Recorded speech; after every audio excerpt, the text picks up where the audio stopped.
저와 여러분들은 이민자로 미국에 와서 살고 있습니다. 이른바 아메리칸 드림을 가지고 미국에 다 오셔서 지금 살고 있죠. 근데 미국 생활에서 또 가장 중요한 것이 신분 문제라 생각이 되어집니다. 영주권이 없을 때는 영주권만 있으면 얼마나 좋을까 막 애를 태우고 합니다. 근데 영주권 카드 하나 달랑 받고 나서 이게 뭐라고 많은 분들이 그런 반응을 보입니다. 이민자로서 미국에 오셔서 또 합법적인 비자를 받고 영주권을 받고 미국 땅을 처음 밟았을 때 참 새로운 세계에 대한 그 감격, 감사가 있지 않습니까? 지금도 저 남미에서 목숨을 걸고 국경을 넘어서 올라오는 많은 분들이 있습니다. 이분들이 미국 땅을 딱 밟고서 얼마나 감격해 할까요? 그죠? 그런데 한번 여러분 생각해 보십시오. 정말 내가 이제 미국에 왔구나, 이제는 다 됐다 하고 그냥 주저앉아 있다면 그분은 미국에서 새로운 삶을 살 수가 없게 될 것입니다. 그 감격, 그 기쁨은 한 며칠이면 다 끝나요. 그리고 정말 중요한 것은 뭐예요? 이 미국에서 이제 어떻게 더 나은 생활을 할 것인가, 더 행복한 삶을, 양질의 삶을 살 것인가, 여기에 초점을 맞추고 열심히 자녀 교육을 하고 또 열심히 공부하고 열심히 일을 하게 되는 것입니다. 근데 요즘에 아메리칸 드림과 함께 또 나오는 신종 단어가 생겼습니다. 그것은 뭐냐면 아메리칸 가스펠, 아메리칸 복음이라고 하는 말이 나왔어요. 이게 뭐냐면 미국식 복음이에요. 예를 들면 어떤 특정한 대통령이 되어야만 미국이 구원을 받고 행복해집니다. 아메리칸 복음입니다. 또 많은 분들이 예수를 믿어도 내가 복음을 만들어서 믿는 경우들이 너무너무 많습니다. 복음을 자기 나름대로 해석하고 자기가 믿는 것을 복음으로 착각하고 살아가는 사람들이 너무너무 많습니다. 그 모든 것들에 대해서 사도 바울은 다른 복음이다 라고 규정을 하고 있어요. 성경에서 말하는 복음만이 진정한 복음이에요. 복음은 영원한 복음입니다. 복음은 평생 복음입니다. 하나님이 말씀하시는 이 복음 이외에 다른 것들을 복음으로 알고 믿는다면 아주 잘못된 것이죠. 바울은 자기를 포함해서 어떤 사도라도, 아니 천사들이라도 성경에서 말씀하시는 이 복음 이외에 다른 것들을 전하면 저주를 받을 것이다, 강력하게 경고를 하고 있습니다. 누차 말씀드립니다. 복음은 저와 여러분들이 하나님 나라에 들어가는 관문이에요. 그런데 나는 이제 하나님 나라에 들어갔어, 하나님 나라의 백성이 되었어, 그것으로 끝나지 않습니다. 그때부터 우리는 날마다의 삶 속에 복음의 은혜를 경험하고 복음의 능력 가운데 살아가는 거예요. 그것이 진정한 복음이 담고 있는 비밀입니다. 복음으로 우리가 구원을 받을 뿐 아니라 날마다의 삶 속에서 복음을 경험하는 거예요. 복음의 능력을 체험하는 거예요. 여러분, 지난 한 주간 동안, 지난 주일날 우리가 예배를 드리고 여러분들이 삶의 현장에서 여러분 어떠셨어요? 여러분이 정말 믿고 있는 이 복음을 경험하셨습니까? 복음의 능력을 체험하셨습니까? 복음의 은혜가 저와 여러분들의 삶을 주장하시고 인도하셨습니까? 아니면 다 잊어버리고 일주일에 한 번 딱 교회 와서 예배 드리면서 복음이 뭔가 생각하고 잠시 묵상하다가 다 잊어버리고 또 세상 속에서 내가 복음 가운데, 아메리칸 복음 가운데 살지는 않으셨는지, 저와 여러분들이 의롭다함을 받고 하나님의 구원을 받고 하나님의 자녀가 되었다면 이제는 그 복음의 능력이 저와 여러분들을 하나님의 길로 인도하시는, 복음을 경험하는 진정한 하나님 나라 백성으로 살아가는 것입니다. 그래서 저는 오늘 복음이 우리의 시작과 마침이 되어야 된다. 보통은 시작은 복음으로 시작했는데 마침, 마무리가 없어요. 어디가 있는지 몰라요. 그것은 복음이 아닙니다. 복음은 우리의 시작도 되지만 마지막도 되어야 된다. 이것이 오늘 말씀의 결론입니다. 이 비밀이, 이 복음이 왜 처음과 끝이 되어야 되는지 이 말씀을 함께 나누려고 합니다. 첫 번째, 이 말씀은요, 우리를 어리석음에서부터 온전히 지혜롭게 하나님의 비밀의 세계를 열어줍니다. 오늘 1절 말씀 같이 한번 다 읽어봤으면 좋겠습니다. 1절을 시작. 어리석도다 갈라디아 사람들아, 예수 그리스도께서 십자가에 못 박히신 것이 너희 눈앞에 밝히 보이거늘 누가 너희를 꾀더냐. 바울이 아주 이례적으로 준엄하고 냉정한 태도로 단호한 음성으로 갈라디아 교회 성도들을 책망하고 있습니다. 어리석도다 갈라디아 사람들아, You foolish Galatians, 이 바보 같은 사람들아, 책망을 하고 있어요. 바보 같은 사람들아. 왜요? 뭐 때문에요? 너희 눈앞에 예수 그리스도의 십자가가 밝히 보여지지 않느냐. 이거 가지고 바울이 아주 강력하게 책망을 하고 있어요. 누가 너희들을 유혹하고 꾀느냐. 여기 밝히 보인다라고 하는 프로에그라페라고 하는 이 단어는요, 공적으로 선언되어졌다, 완전하게 그림이 확실하게 보여졌다, 그런 의미입니다. 미국의 유명한 고속도로에 있는 빌보드 간판이 있습니다. 미국에서 아주 유명한 겁니다. 인적이 드문 곳이에요. 깜깜한 밤에 자동차를 몰고 가는 사람들이 이 간판을 다 보게 돼 있어요. Believe on the Lord Jesus Christ and thou shall be saved.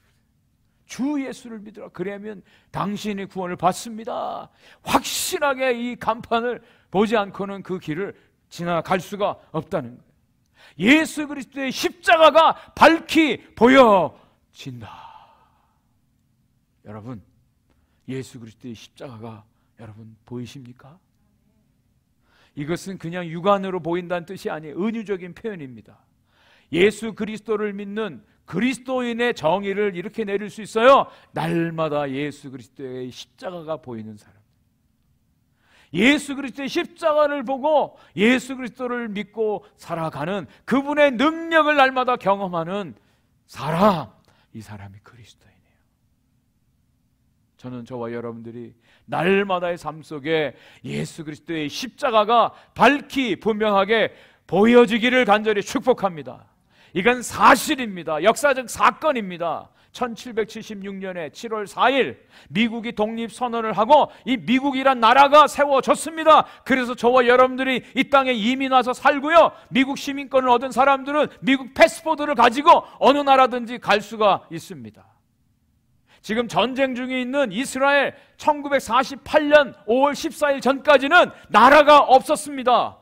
유대인들이 전 세계에 흩어져서 2000년 동안 방황하는 나그네 삶을 살았습니다. 그러나 하나님의 약속대로 그들이 하나님의 땅 가나안에 모이기 시작하고 그곳에 나라가 세워졌어요. 1948년 5월 14일 이스라엘이란 나라가 세워졌어요. 그래서 공식적인 나라가 선포되었고 지금도 국가로 온전하게 세워져 있습니다. 누구도 이스라엘을 국가 아니라고 말할 수가 없어요. 왜? 그건 역사적 사실이니까. 마찬가지로 저와 여러분들이 예수 그리스도의 십자가가 분명히 세워졌고 예수 그리스도의 십자가의 사건을 통해서 저와 여러분들이 그리스도를 믿는 그리스도인이 되었습니다. 역사적 사건이에요. 역사적 사실이에요. 누가 부인해도 부인할 수 없는 역사적 사실입니다. 그리스도인은 날마다 이 예수 그리스도의 십자가를 보면서 살아가는 사람들이에요.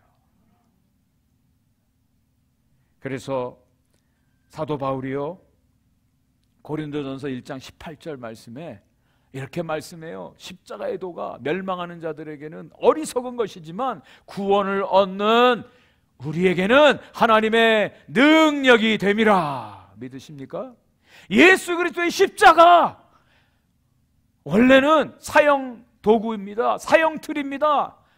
수치스럽고 부끄럽고 혐오스러운 그 십자가가 저와 여러분들에게 구원의 능력이 된대요. 그것을 믿고 그것을 자랑 삼아 살아가는 사람들이 그리스도예요. 근데 그 예수 그리스도의 십자가를 어떻게 날마다 볼 수가 있습니까? 백내장 수술을 한다고 그게 보일까요? 예? 우리 눈 밝히는 수술을 한다고 그 십자가를 볼 수 있을까요?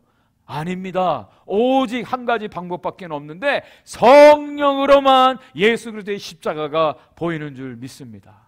성령을 통해서 예수의 십자가가 보여요. 그 영이 우리와 함께 하시고 그 성령이 우리의 영과 더불어 우리가 하나님의 자녀됨을 증거해 주시고 날마다 그 성령으로 말미암아 예수 그리스도의 십자가가 보여요. 그걸 믿고 살아가는 거예요. 그런데 거짓 교사들이 자꾸 딴소리 하는 겁니다. 그거 가지고는 안 된다. 그거 가지고는 구원을 받을 수가 없어.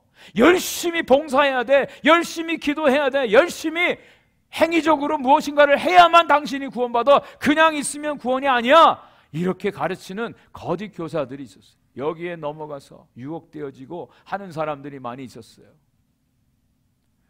그래서 바울은 아주 강력하게 2절, 3절 말씀에 오늘 이렇게 말합니다. 내가 너희에게서 다만 이것을 알려 하노니 너희가 성령을 받은 것이 율법의 행위로냐 혹은 듣고 믿음으로냐 너희가 이같이 어리석으냐 성령으로 시작하였다가 이제는 육체로 마치겠느냐.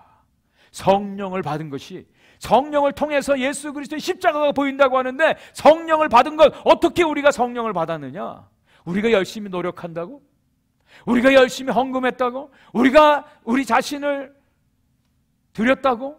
그렇게 받은 것이 아니라 오직 하나님의 은혜의 말씀을 우리가 듣고 그것을 깨닫게 하시고 그 예수 그리스도를 믿게 하시는 하나님의 은혜로 이루어졌다. 이것을 얘기하고 있어요. 둘 중에 하나라고 하는 겁니다.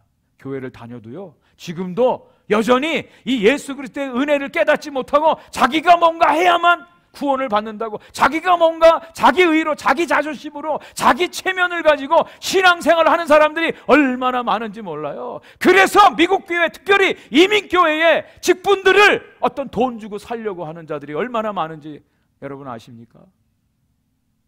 신분 상승처럼 생각하고요, 그 모든 것들이 다 아니라고 하는 거죠. 오직 주님의 은혜로 우리가 믿음으로 그 성령을 받고 그 성령을 통해서 십자가가 보이는 거예요. 날마다 십자가를 붙들고 살아가는 것입니다. 그래서 성령의 충만을 받고 베드로가 처음으로 설교할 때 사도행전 2장 38절에 베드로가 이르되 너희가 회개하여 각각 예수 그리스도의 이름으로 세례를 받고 죄 사함을 받으라. 그리하면 성령의 선물을 받으리라 말씀하고 있습니다. 오직 예수 그리스도의 은혜를 받고 회개하고 세례를 받을 때 성령을 선물로 받으리라. 그런데 사도행전 8장에 보면 시므온이라고 하는 사람이 나와요. 요한과 베드로가 사마리아 땅에 예수님 믿는 사람들이 있다는 얘기를 듣고 그곳에 가서 함께 기도할 때 성령이 위에서부터 내리니까 방언을 하고 놀라운 역사들이 벌어졌습니다. 그 모습을 보고 시므온이라는 사람이 베드로에게 요청합니다. 내가 돈을 줄 테니까 나에게도 이 성령을 주어서 내가 안수기도할 때 사람들이 팍팍 쓰러지고 성령 받게 해달라고 돈을 주고 살려고 했어요. 그때 베드로가 엄청난 얘기를 합니다. 이 시몬아, 너는 너의 돈과 함께 저주를 받을지어다. 마치 그 성령을 돈 주고 살 수 있는 것처럼, 우리 어떤 노력으로 얻을 수 있는 것처럼 그렇게 착각하고 살아가는 사람들, 전혀 그리스도하고는 상관이 없는 사람들이죠. 어리석은 사람들을 말합니다. 그래서 바울은 5절에도 계속해서 말합니다. 너희에게 성령을 주시고 너희 가운데서 능력을 행하시는 이의 일이 율법의 행위에서냐 혹은 듣고 믿음에서냐. 한번 생각해봐라. 우리가 정말 예수님을 믿고 주님을 섬기는 것이 우리의 어떤 노력이나 우리의 힘이나 우리의 선한 의지로 되는 것이 아니라 오직 주님의 은혜로 말씀이 깨달아지고 그 말씀의 감격 속에서 하나님을 사랑하고 섬기는 이 은혜로 나타나는, 성령으로 시작했다가 육체로 마치지 않아야 된다라고 바울이 말씀을 해주고 있습니다. 저는 우리 오픈도교의 성도님들, 저와 여러분들이 이곳에 나와 앉아 계신 것만 해도 이미 성령이 역사하시는 겁니다. 성령이 아니고서는 이곳에 나와서 예배를 드릴 사람이 한 사람도 없어요. 예수를 구주로 고백할 사람이 한 사람도 없습니다. 여러분, 이 신앙의 끝까지 처음 시작을 그렇게 성령을 했다면 마지막까지도 성령의 아름다운 열매로 성령께서 이끄시는 대로 구원이 완성되어지기를 간절히 축복합니다. 중간에 스톱이 없어요. 중간에서 나고자 중간에서 변질되어지는 것은 진짜가 아닙니다. 저와 여러분들이 오늘도 분명히 봐야 될 것은요, 예수 그리스도의 십자가, 주님이 나를 위해서 피 흘려 죽으신 주님의 십자가, 그 은혜, 그 공로로 저와 여러분들이 구원을 받고 하나님의 자녀가 됐고, 오늘도 그 은혜에 감사해서 하나님을 예배하고, 우리가 오늘도 식당에서 봉사하고 각 사역위원회에서 봉사하고 교사로 섬기고 헌금을 드리고 하는 모든 것들을 하는 것입니다. 이 예수 그리스도의 십자가를 잊어버리면 우리는 nothing, 아무것도 아닙니다. 두 번째, 이 바울은 이 복음을 설명하면서 아브라함을 소환합니다. 아브라함의 예를 들어서 우리가 어떻게 구원받는지, 이 복음이 얼마나 우리에게 귀한 것인지를 말씀해 주고 있습니다. 6절 말씀을 보니까요, 아브라함이 하나님을 믿음에 그것을 그에게 의로 정하셨다 함과 같으니라. 당시의 유대인들에게 아브라함은 믿음의 조상입니다. 그들에게는 늘 자부심이에요. 자신들은 아브라함의 자손이다. 그리고 아브라함의 자손 하면 구원받은 자라고 하는 등식이 성립될 정도로 사람들이 그런 인식을 가지고 있었어요. 그런데 바울이 얘기하는 것은 아브라함의 자손은 유대인들만이 아니라 이방인들도 아브라함처럼 하나님을 믿는 자들에게 주시는 하나님의 복임을 말씀해 주고 있습니다. 아브라함이 하나님을 믿음에 그것을 의로 여기셨다. 창세기 15장 16절에 나오는 말씀입니다. 그때는 아브라함에게 어떤 자식도 없었습니다. 그리고 할례를 받기 전입니다. 그런데 하나님이 아브라함이 믿는 그 믿음을 의롭다고 인정해 주셨다라고 말씀해 주고 있어요. 그래서 더글라스 무어라고 하는 신학자는요, 이렇게 이 구절을 해석합니다. 본래 그의 것이 아닌 의를 그에게 전가해 주셨다. 원래 그에게는 그런 것이 없었는데 하나님이 의롭다고 카운트해 주시고 크레딧을 주셨다라고 하는 거예요. 세상의 종교는요, 우리가 열심히 의롭게 살아야 돼요. 열심히 종교 행위를 해야 돼요. 그래서 자기가 섬기는 그 신에게 인정을 받아야 됩니다. 신을 기쁘게 해줘야 돼요. 그게 세상에서 말하는 종교의 형태예요. 그런데 저와 여러분들이 믿는 이 기독교는 저와 여러분들이 하나님의 마음에 흡족한 게 하나도 없어요. 하나님의 기준에 다다른 사람이 한 사람도 없어요. 하나님의 눈에는 다 불의한 자예요. 죄인이에요. 부족하기 짝이 없는 자예요. 자격이 없는 자예요. 그런데 하나님이 그렇게 보지 아니하시고 저와 여러분들을 의롭다고 인정해 주셨다라고 하는 거예요. 아브라함이 하나님을 열심히 믿었지 않습니까? 이삭도 바치지 않았어요? 그런데 성경을 여러분 자세히 보시면 하나님이 아브라함을 의롭다고 인정해 주신 때는 이삭을 바치기 훨씬 전이에요. 훨씬 전입니다. 바치기도 전에 하나님이 아브라함을 의롭다고 인정해 주셨어요. 크레딧을 주셨어요. 이것이 기독교예요. 우리는 불의해요. 하나님의 눈에 합당한 것이 하나도 없습니다. 조건을 만족시킨 사람이 한 사람도 없어요. 그런데 불의함에도 불구하고 하나님을 믿을 때 하나님이 너 그래 의로운 자야. 내가 너로 의롭다고 인정해 줄게 하고 하나님 쪽에서 일방적으로 우리를 선언해 주셨어요.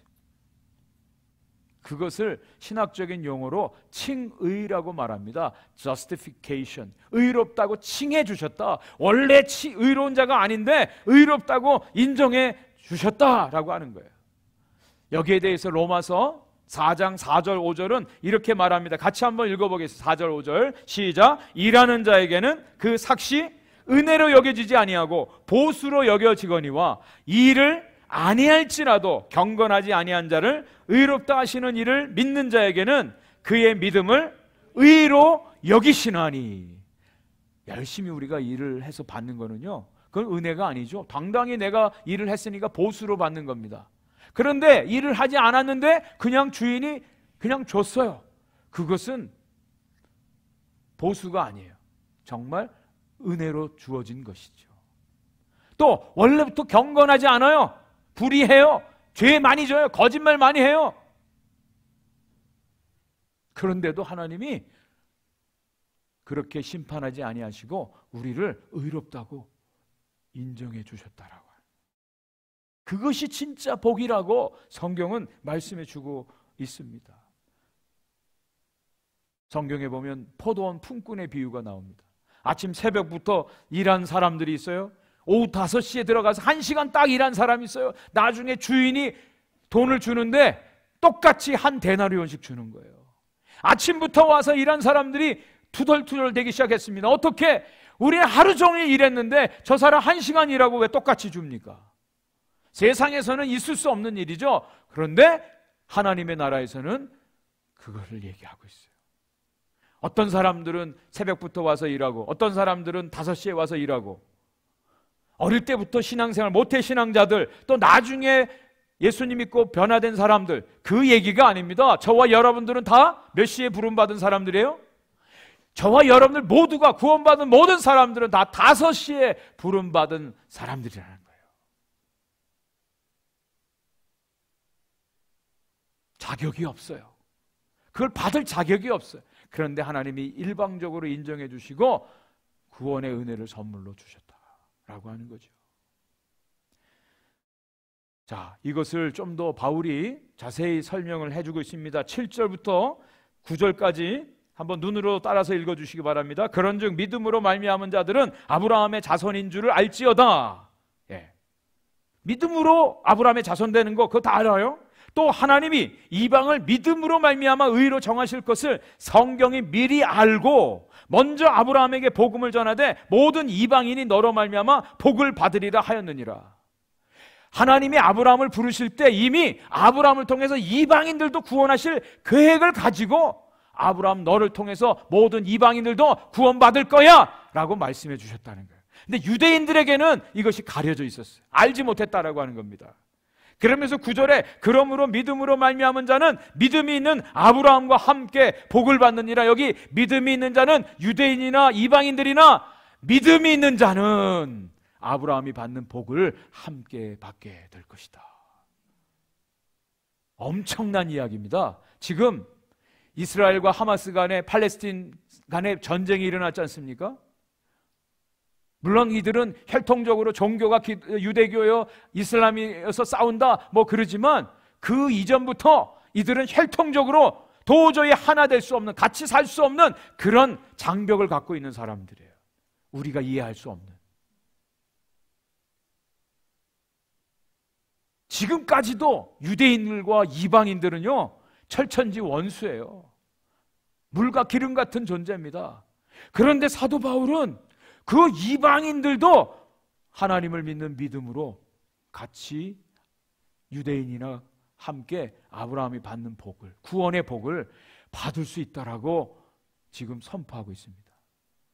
엄청난 충격적인 지금 말씀입니다. 이것은 보통 어린아이하고 어른하고 탁구 치면 실력이 안 되지 않습니까? 그래서 어떻게 하죠? 몇 점을 주죠. 몇 점을 주고 탁구를 쳐요. 그것을 크레딧으로 주는 거예요. 점수를 그대로 주고 인정해 주고 하는 거죠. 전에도 한번 말씀드렸죠. 제가 한국에서 국가대표 탁구 선수들을 채플린으로 성경 공부하고 인도했는데 딱 한 번 국가대표 선수하고 탁구를 한번 친 적이 있습니다. 그 당시에는 21포인트까지예요. 제가 20점을 받고 저한테 20점을 주고 그 선수가 실수하면 제가 이기는 거예요. 근데도 제가 졌어요. 인정해 주는 겁니다. 인정해 주고 하는 거예요. 예? 하나님이 저와 여러분들을 믿음이 없는데, 실력이 없는데 너 믿는 걸로 해줄게, 의롭다고 하나님이 크레딧을 주고 저와 여러분들을 불러주셨다는 거예요. 이게 구원의 은혜예요. 우리의 행함이나 저와 여러분들의 모습을 보시면 제일 먼저 자기 자신이 알죠. 우리 존재가 어떤 존재인지, 어떤 존재인지. 우리의 행위대로 구원받을 수 있는 사람이 있을까요? 하나님이 그걸 알기에 저와 여러분들을 하나님 놀라운 은혜로 구원의 길로 인도해 주신 것이죠. 또 로마서 4장 23절 24절에 보면 아브라함의 믿음과 우리의 믿음을 비교하면서 이렇게 얘기합니다. 아주 중요한 말씀이에요. 같이 읽어보겠습니다. 시작. 그에게 의로 여기셨다 기록된 것은 아브라함만 위한 것이 아니요 의로 여기심을 받을 우리도 위함이니 곧 예수 우리 주를 죽은 자 가운데서 살리신 이를 믿는 자니라. 이 말씀 무슨 뜻이냐? 아브라함이 아들이 없었어요. 근데 그의 몸에서 난 아들을 통해서 밤하늘의 별과 같이 바닷가의 모래수와 같이 후손이 많아지게 하시겠다고 약속해 주셨어요. 근데 99살 때까지 아들이 없었는데요. 그래도 하나님의 약속을 믿고 아브라함이 하나님을 믿었어요. 그 믿음을 하나님이 의롭다고 인정해 주신 거예요. 마찬가지로 오늘날 살고 있는 저와 여러분들이 예수님이 십자가에 달려 죽으신 거 봤나요? 보신 분 있습니까? 예루살렘 가서 골고다 상상에 가서 본 분이 있어요? 아무도 없습니다. 보지 못했지만 저와 여러분들이 말씀을 통해서 예수님이 십자가에서 나를 위해서 죽으셨어, 그것을 믿은 사람들에게 아브라함에게 주셨던 그 복을, 독이란 복을 우리에게 주신다는 거예요. 이게 구원의 복이에요. 구원의 복이에요. 마틴 루터라고 하는 사람이 있습니다. 이 사람은 캐톨릭 원래 사제였죠. 자기가 어떻게 하면 거룩한 삶을 살고 의롭다함을 얻고 의롭게 하나님 앞에 나아갈 수 있을까? 1511년 로마를 방문합니다. 거기에 보면 라테란 성당에 28개의 돌 계단이 있었습니다. 그것은 예수님을 재판했던 빌라도의 법정에 있던 그 계단을 그대로 로마에 가져와서 했던 것이에요. 여기를 지금도 캐톨릭 신자들은 저렇게 무릎으로 기어서 올라갑니다. 무릎으로. 고행을 통해서, 속죄, 회개를 통해서 자기가 구원받는다고. 로마에 갔던 이 마틴 루터도 자기의 무릎으로 여기를 올라가는 거예요. 그러다가 루터가 깨달았어요. 이렇게 해서 구원받는 것이 아니구나. 내가 이렇게 노력하고 회개한다고 내가 의롭다고 되어지는 것이 아니구나. 그가 깨달아요. 오직 의인은 믿음으로 구원받는다라고 하는 것을 깨닫게 됩니다. 마틴 루터가 내려올 때는 뛰어서 내려왔다는 전설 속의 이야기가 있습니다. 그거를 깨달으니까 무릎으로는 내가 아무리 고행을 하고 내가 회개한다고 해서 내가 구원받는 게 아니라 오직 하나님의 은혜로 구원을 받는구나 라고 하는 걸 깨달았다는 거예요. 그래서 이 마틴 루터가 수도원에서 나와서 자유를 선포하는 거예요. 그를 따르는 수도사들, 또 수녀 9명이 같이 따라 나왔어요. 이 수도사들 평생 독신으로 살았던 사람들, 수녀들도 결혼 안 하고 살았던 사람들, 이 사람들이 먹고 살고 살기 위해서는 어떻게 해야 될까 고민하다가 하나님이 깨닫게 해주신 것이 결혼을 시키면 되겠다. 그래서 그때부터 마틴 루터가 친구들에게 다 이렇게 중매를 해서 결혼을 막 시켰다는 겁니다. 중매장의 역할을 했어요. 결혼이라는 것이 하나님이 주신 축복 중에 축복이다. 근데 딱 한 사람, 수녀 9명 중에 한 사람이 결혼을 못하는 거예요. 임자가 안 나서는 거예요. 왜냐하면 조금 생긴 게 자연스럽게 생기셨어요. 턱도 좀 기르고 광대뼈가 이렇게 나오고 이름이 카타리나라고 하는 수녀가 짝이 없는 거예요. 다른 사람에게도 소개도 시켜줬는데 그때 하나님이 감동을 주셨어요. 야, 네가 하면 되잖아. 그래서 그때 마틴 루터가 42인데 이 카탈리나 26살짜리 이 수녀 출신 이분하고 결혼을 합니다. 근데 놀라운 것이요, 이 카탈리나가 보통 분이 아니에요. 수녀원에 있으면서 성경을 많이 읽고 많은 지식을 가지고 있고 정말 신실하고 하나님을 사랑하는 분이었어요. 외모로 여러분 사람들을 판단하지 마십시오. 이분이 그 가족들을 먹여 살려요. 자녀가 6명이에요.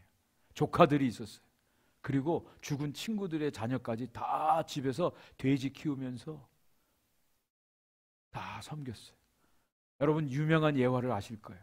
마틴 루터가 종교개혁을 일으키는데 엄청난 공격을 받았습니다. 너무너무 그것이 두렵고 무서워서 완전히 죽을 지경이 되었을 때 이 카탈리나가 상복을 입고, 까만 상복을 입고 나타난 거예요. 루터가 뭐라고 얘기했어요? 아니 누가 죽었어? 누가 죽었어?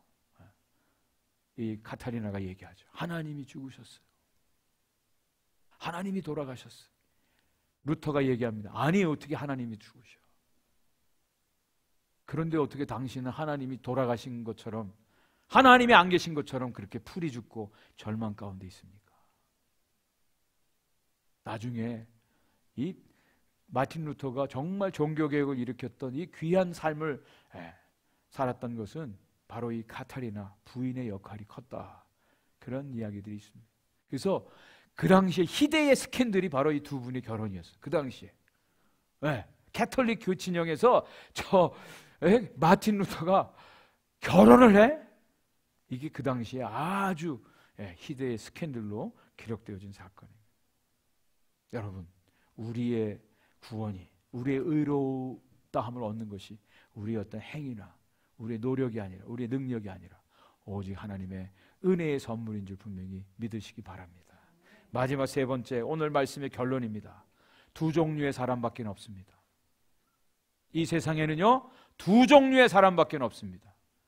첫 번째 종류의 사람은 율법의 행위에 속한 자, 또 한 사람은 그리스도 안에 속한 자예요. 여기 속하다라고 하는 것은 그 안에 산다라고 하는 뜻입니다. 그 말은 다른 말로 말하면 그것이 자기의 삶의 핵심이라는 그런 뜻입니다. 나는 무엇으로 사는가? 내 삶의 중심은 무엇인가? 내 삶의 기초는 무엇인가? 그것이 바로 저와 여러분들이 어디에 속해서 살고 있는가? 그것이에요. 율법의 행위에 속해서 살아가는 사람들이 있고요, 그리스도 안에 속해 살아가는 사람들이 있어요. 그런데 오늘 성경은 충격적인 이야기를 합니다. 10절 말씀 제가 한번 읽어드리겠습니다. 무릇 율법 행위에 속한 자들은 저주 아래에 있나니 기록된 바 누구든지 율법책에 기록된 대로 모든 일을 항상 행하지 아니하는 자는 저주 아래에 있는 자라 하였음이라. 11절 12절 또 하나님 앞에서 아무도 율법으로 말미암아 의롭게 되지 못할 것이 분명하니 이는 의인은 믿음으로 살리라 하였음이라. 율법은 믿음에서 난 것이 아니니 율법을 행하는 자는 그 가운데서 살리라 하였느니라. 여러분, 율법에 속한 자들은 뭘 받았다고요? 저주를 받았다. 이미 저주를 받았다고 선언해주고 있어요. 율법을 가지고, 어떤 행위를 가지고, 자기 체면이나 자기 신분 가지고 자기가 뭘 해보겠다라고 하는 사람들은 이미 저주를 받은 것이다 라고 선언을 해주고 있어요. 왜? 그 율법의 행위에 속한 것을 그 사람은 다 완전히 퍼펙트하게 이루어야 되기 때문에. 그런데 그것을 이룰 사람이 한 사람도 없다는 뜻이에요. 저주를 받는 의미는요. 그런 사람들은 없어요. 다 이미 저주를 받은 것입니다. 이런 사람들의 특징은요, 다른 사람이 자기에 대해서 뭐라고 얘기하면 되게 과민 반응을 일으킵니다. 다른 사람들하고 늘 비교합니다. 늘 불안해요. 늘 근심이 많아요. 말하는 모든 것들이 다 부정적입니다. 그리고 소심하고요. 또 이런 사람들은 역으로 자기 자랑을 많이 합니다. 다 자기 자랑, 자기가 했대요. 자기가 뭐 또 가지고 뭐 또 하고 다 자기 자랑 속에 살아가는 사람들. 행위에 속한 사람들의 모습. 그런데 그리스도께 속한 사람들이 있어요. 여기에 주님이 하신 놀라운 일이 있었음을 바울은 이야기하고 있어요. 그 말씀이 13절 14절 말씀입니다. 같이 읽어보도록 하겠습니다. 시작. 그리스도께서 우리를 위하여 저주를 받은 바 되사 율법의 저주에서 우리를 속량하셨으니 기록된 바 나무에 달린 자마다 저주 아래에 있는 자라 하였음이라. 이는 그리스도 예수 안에서 아브라함의 복이 이방인에게 미치게 하고 또 우리로 하여금 믿음으로 말미암아 성령의 약속을 받게 하려 함이라. 아멘. 율법에 속한 자들은 저주를 받는다 그랬죠. 그런데 예수님이 십자가에 달려 돌아가신 것은 그 율법의 저주를 다 어떻게 하셨다고요? 속량하셨다. 엑스코라센. 이것은 값을 치르고 원래의 자리로 돌이키셨다, 그런 뜻입니다. 예수님이 십자가의 나무에 달리신 이유는 우리는 다 율법에 속한 자로 저주를 받아야 되는데 그 저주를 예수님이 대신 받으시고 우리를 의롭다고 우리를 인정해 주신 거예요. 구원을 이루어 주신 것입니다. 나무에 달린 저주에 달렸다. 구약 신명기 21장 23절에 나오는 말씀을 인용하면서 예수님이 왜 십자가에 달리셔야만 되는지를 우리에게 밝히 분명하게 우리에게 말씀해 주시는 거예요. 고린도서 5장 21절에 보면 하나님이 죄를 알지도 못하신 이를 우리를 대신하여 죄로 삼으신 것은 우리로 하여금 그 안에서 하나님의 의가 되게 하려 하심이라. 이렇게 말씀드릴게요. 원래 예수님은 죄가 없으신 의로운 분 아닙니까? 근데 하나님이 예수님을 죄인으로 삼으셨대요. 죄인으로 삼으셨어요. 무엇을 위해서? 저와 여러분들이 죄인이었는데 우리의 모든 죄를 다 예수님께 다 전가하시고 우리를 의롭다고 인정해 주시고 의인으로 삼기 위해서 예수님을 십자가에 죽게 하신 거예요. 동일한 방법으로 우리 보통 우리가 예수님을 믿음으로 예수님의 의의 옷을 입혀주셨다라고 하는 것을 많이 여러분 들으셨잖아요. 그것을 위해서 하나님이 예수님을 죄인의 옷을 입히셔서 죄인으로 완전히 삼으시고 우리를 의롭다고 인정해 주시고 구원해 주신 것입니다. 다시 여쭤보겠습니다. 여러분, 예수님의 십자가가 보이십니까? 예수님의 십자가가 보이세요? 우린 날마다 예수님의 십자가를 보고